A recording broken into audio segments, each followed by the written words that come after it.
No mundo existem incontáveis tipos de doces, de todos os sabores e cores. No entanto, poucos tiveram o mesmo impacto que os M&M's. E isso não é por acaso. Todos os dias são produzidos 2 bilhões dessas pequenas bolinhas de chocolate em uma das maiores fábricas dos Estados Unidos. Mas como elas são feitas? Para descobrir, vamos entrar em suas instalações e ver como funciona uma fábrica dessa magnitude.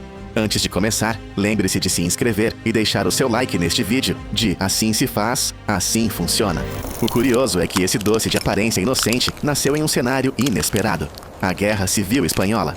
Forrest Mars, pai, filho do fundador da companhia, observou como os soldados comiam pequenas bolinhas de chocolate cobertas por uma camada de açúcar que não derretiam ao sol. A ideia lhe pareceu tão engenhosa que, ao voltar aos Estados Unidos, ele se associou a Bruce Murray e, em 1941, deram vida aos M&M's, cujo nome vem justamente das iniciais de Mars e Murray. Em plena Segunda Guerra Mundial, o objetivo era simples: oferecer um chocolate que resistisse às duras condições do campo de batalha. Com o tempo, esses confeitos se tornaram um fenômeno cultural. Na década de 1950, já eram um símbolo americano, com o famoso slogan: "Derretem na sua boca, não na sua mão". Esse lema reforçava exatamente a ideia que deu origem ao produto. Hoje, são produzidos em quantidades impressionantes, cerca de 1 bilhão de unidades por dia. E embora existam dezenas de variações, com amendoim, amêndoa, pretzel ou até edições limitadas, o clássico de chocolate continua sendo o mais vendido no mundo. O mais impressionante é que, por trás de sua aparente simplicidade, existe um processo de fabricação que pode levar menos de 12 horas. Tudo começa com 3 ingredientes básicos: açúcar, leite em pó e cacau. Cada lote é medido com precisão: cerca de 200 kg de açúcar, 100 kg de leite e 75 kg de cacau. Essa mistura passa por rolos de aço que reduzem as partículas até transformá-las em um pó finíssimo, leve como o talco. Depois, a mistura é transferida para enormes recipientes chamados conchas, onde o movimento constante de esferas de aço e pás internas gera fricção e calor. O processo dura entre 4 e 6 horas, tempo suficiente para derreter a manteiga de cacau, eliminar os sabores amargos e transformar a mistura em uma pasta brilhante e uniforme. Esse é o coração de cada M&M's. Em seguida, o chocolate é moldado em pequenas peças com formato de lente, um design pensado para que o revestimento se fixe de maneira uniforme. Cada confeito mede apenas 1 centímetro e pesa menos de 1 grama, mas a uniformidade é quase perfeita, mesmo quando milhões são produzidos ao mesmo tempo. A fase seguinte é talvez a mais conhecida: o revestimento de açúcar. Os núcleos de chocolate passam para grandes tambores giratórios, onde recebem finas camadas de xarope. Entre uma camada e outra, correntes de ar quente as secam para que o ciclo se repita. No final, cada confeito acumula entre 6 e 7 camadas ultra finas de açúcar, que lhe dão aquela resistência característica. Neste ponto, eles ainda são brancos, e é nos panners que recebem a cor. Ali são aplicadas camadas de xarope colorido, uma após a outra, até alcançar os tons vibrantes que todos reconhecem. Um detalhe curioso é que a distribuição das cores em cada pacote não é aleatória. Existe uma fórmula precisa: 25% azul, 25% laranja e o restante dividido entre vermelho, amarelo, verde e marrom. Cada peça, além disso, recebe um polimento com cera de carnaúba, proveniente de uma palmeira brasileira, que lhe confere aquele brilho liso e nada pegajoso. E é claro, a famosa letra M branca é impressa com um sistema de alta precisão, que trabalha na velocidade de um laser. Mas poucos doces viveram tantas histórias quanto os M&M's. Por exemplo, você sabia que nos Estados Unidos, os M&M's vermelhos deixaram de ser produzidos por quase uma década? E não foi por um problema real de saúde, e sim por um mal-entendido. Em 1976, um estudo indicou que um corante conhecido como vermelho número 2 poderia causar câncer em ratos de laboratório. Embora os M&M's nunca tenham usado esse aditivo, a empresa preferiu retirar os vermelhos de circulação para evitar mal-entendidos. Eles só voltaram às prateleiras em 1987. A etapa seguinte na produção de bilhões desses confeitos é o controle de qualidade, um processo extremamente rigoroso. Um scanner descarta automaticamente os doces rachados, deformados ou com falhas de impressão. Apenas os exemplares perfeitos chegam à embalagem, onde máquinas automáticas preenchem e selam até 200 pacotes por minuto, cada um com o peso exato. Quando estão prontos, recebem um código de data e número de lote para garantir a rastreabilidade e são preparados para seguir viagem rumo a supermercados de todo o planeta. E eles não ficam apenas na Terra, graças à sua durabilidade e ao fato de não soltarem migalhas em gravidade zero. Os M&M's fazem parte do cardápio oficial dos astronautas da NASA em missões espaciais. Em 1981, os primeiros astronautas do ônibus espacial Columbia já levaram M&M's ao espaço, marcando o início de uma relação que continua até hoje. Assim, essas pequenas bolinhas de chocolate não conquistaram apenas as guerras e os mercados, mas também o espaço sideral, consolidando-se como um dos doces mais reconhecidos do planeta. E falar de chocolate é muito mais do que falar de um doce. Hoje sabemos que, além do sabor irresistível, alguns produtos escondem um problema quase invisível. Estudos recentes detectaram que parte do chocolate disponível no mercado contém níveis de chumbo e cádmio acima do recomendado. Esses metais, presentes em várias marcas conhecidas, podem afetar o sistema nervoso e são especialmente preocupantes para crianças e mulheres grávidas. Mas como eles chegam até a nossa mesa? A resposta está na própria história e no complexo caminho do cacau. Mas antes de descobrir isso, lembre-se de se inscrever no canal e comentar. Qual é a sua versão favorita de chocolate? Vou ler as suas respostas nos comentários. Se voltarmos alguns séculos no tempo, descobriremos que os primeiros a aproveitar o cacau foram os maias e os astecas. Eles não o consumiam como doce, mas sim como uma bebida amarga, espessa e com especiarias reservada às elites. Com a chegada do cacau à Europa, adicionaram-se açúcar e leite, e o que antes era um ritual sagrado passou a se tornar um produto popular, dando origem à enorme indústria que conhecemos hoje. A jornada do cacau começa na selva. Os frutos não se desprendem sozinhos como acontece com as maçãs. É preciso cortá-los um a um, quando mudam de verde para amarelo ou vermelho. Os agricultores utilizam facas especiais para não danificar a parte do tronco onde crescem as vagens, pois, se essa área for ferida, ela deixa de produzir. Dentro de cada fruto, há entre 30 e 50 sementes envoltas por uma polpa branca e pegajosa. Para que você tenha ideia de todo o trabalho envolvido na produção do chocolate, para fabricar apenas uma barra de 100 gramas, são necessárias cerca de 40 vagens, e cada árvore produz somente 20 a 30 por ano. Depois da colheita, as vagens são abertas com facões ou maços de madeira. As sementes, ainda cobertas pela polpa, são colocadas em caixas de fermentação ou cestos cobertos com folhas de bananeira. É aí que começa um processo fascinante. Durante quase uma semana, leveduras e bactérias transformam a polpa e geram calor que pode ultrapassar 50 graus Celsius. Essa etapa não apenas elimina o embrião da semente, mas também define entre 60% e 80% do sabor final. Os produtores até conseguem ouvir pequenos estalos, sinal de que a fermentação está progredindo corretamente. Depois vem a secagem. Espalhadas sobre esteiras de bambu ou grades, as sementes precisam perder umidade até atingir entre 6% e 7%. Caso contrário, o mofo pode arruinar todo o lote. Quando estão secas, os melhores grãos são selecionados para continuar o processo. A torra é outro momento fundamental. A temperaturas entre 120 e 150 graus Celsius. As sementes liberam seu aroma característico, que pode variar muito conforme o tempo e o calor aplicados. Depois são resfriadas e passam por um sistema que separa a casca dos nibs, o coração do cacau. Com os nibs, começa a transformação em chocolate. Primeiro, eles são moídos até formar uma pasta espessa, conhecida como licor de cacau, que, apesar do nome, não contém álcool. Nesse ponto são adicionados açúcar, leite em pó, baunilha ou lecitina, dependendo do tipo de chocolate desejado. Após várias horas de moagem, as partículas atingem um tamanho tão pequeno que a língua humana já não consegue percebê-las. A etapa seguinte é o conchamento, em que o chocolate é mantido em movimento constante por horas ou até dias, sob temperaturas controladas. Graças a esse processo, os sabores amargos são suavizados e a textura se torna sedosa. Depois vem o temperamento, um jogo de temperaturas que organiza os cristais da manteiga de cacau.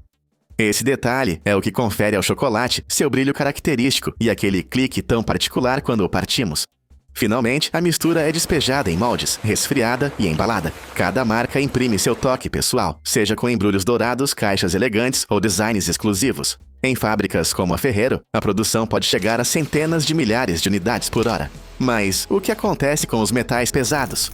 O cádmio vem do solo em certas regiões onde o cacau é cultivado, enquanto o chumbo tende a se acumular durante a secagem ao ar livre, quando a poeira do ambiente adere à casca. Se essa casca não for bem removida nas etapas seguintes, o metal pode chegar ao produto final. Por isso, as empresas aplicam controles rigorosos para minimizar esses riscos e garantir que o que chega às nossas mãos seja um chocolate seguro e, claro, delicioso. Se eu te perguntasse se o iogurte é bom ou ruim, o que você responderia? Deixe sua opinião nos comentários. E é que o iogurte é um daqueles alimentos que encontramos em qualquer supermercado, acompanhado de rótulos que destacam seus cultivos vivos e benefícios digestivos. Mas nem todos os produtos que levam esse nome cumprem o que prometem. Para entender melhor, vale a pena observar tanto sua história quanto seu processo de fabricação. As origens do iogurte remontam a mais de 7.000 anos, nas planícies da Ásia Central. Os pastores daquela época armazenavam o leite em bolsas feitas de pele de animais. A combinação do calor e das bactérias presentes nessas peles provocava a fermentação, transformando o leite em uma mistura mais espessa, ácida e surpreendentemente fácil de digerir. O que parecia um acidente acabou se tornando uma técnica de conservação. Com o passar do tempo, esse produto se espalhou pelo mundo. Na Turquia, recebeu o nome de yoğurt. Na Índia, tornou-se a base do lassi. E na Grécia, deu origem à variante densa e cremosa, que hoje é conhecida mundialmente. Com a chegada da indústria moderna, o processo foi padronizado. Agora, os cultivos de probióticos são produzidos em laboratório e incorporados de forma controlada ao leite. Mas para que o iogurte mantenha suas propriedades, essas bactérias precisam sobreviver desde a fábrica até o intestino, o que nem sempre acontece. Mas afinal, como funciona a indústria do iogurte?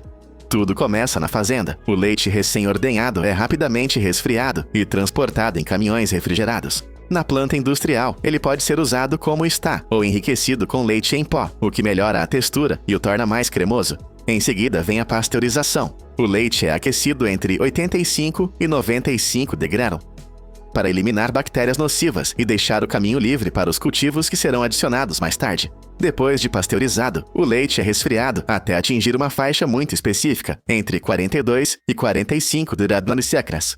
Essa precisão é fundamental. Se a temperatura for muito alta, os probióticos morrem. Se for muito baixa, eles ficam inativos.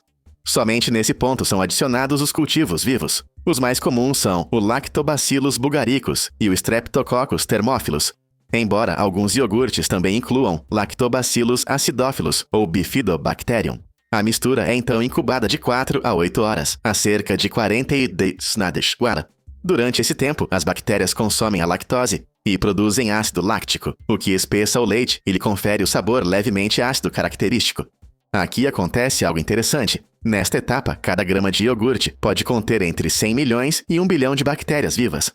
Quando o produto atinge a acidez e a consistência desejadas, ele é rapidamente resfriado a cerca de 5 graus Celsius para interromper a fermentação. Nesse estado, as bactérias não continuam se multiplicando, mas permanecem vivas até o consumo do iogurte. No entanto, com o passar dos dias, sua quantidade diminui, e se o produto for mal conservado ou reaquecido, grande parte dos probióticos desaparece. Em seguida, o iogurte é envasado em potes ou garrafas individuais. E aqui está o ponto crucial. Nem todos os iogurtes do mercado contêm probióticos ativos.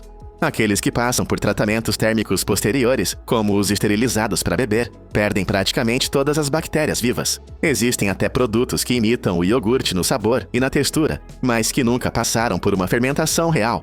Por isso, se você quer um iogurte com reais benefícios probióticos, o ideal é escolher aqueles fermentados naturalmente, com prazo de validade curto e armazenados sempre sob refrigeração.